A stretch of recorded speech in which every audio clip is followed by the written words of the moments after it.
Here is my post on discussion board 3, the occupational transition that I am choosing to talk about for this discussion board is my transition from high school to college. Not only was this an educational transition, but I was also relocating from Chicago, where I lived with 5 other people, my immediate family, to St. Louis, where I was only living with one other roommate. I was no longer living with my parents, which made my occupations at home change from my occupations at school. Some of these alterations included cooking for myself, cleaning my apartment or my dorm room freshman year, and making new financial decisions for myself. The meaning that was attained from this transition would definitely be the sense of independence that I got from being able to go away to school. All of the alterations of my occupations due to the fact that I was no longer living with my family were an outcome of this new independence, and I would say there was much empowerment derived due to this independence. I became much more confident on making decisions regarding education, financial, and even like my social environment that I wouldn't have had the opportunity to make while I was living with my family in Chicago.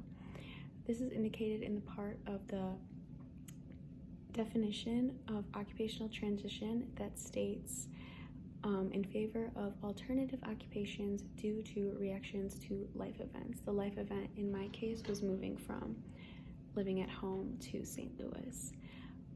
There's also much inclusion that was achieved due to these new experiences that I was experiencing at SLU for my first year. There was a new addition of a different social environment that I was now exposed to being in college, which brought me lots of close friends that have been a great addition to my life due to this transition. In addition, going to college has given me the opportunity to continue my education and achieve part of my degree so far.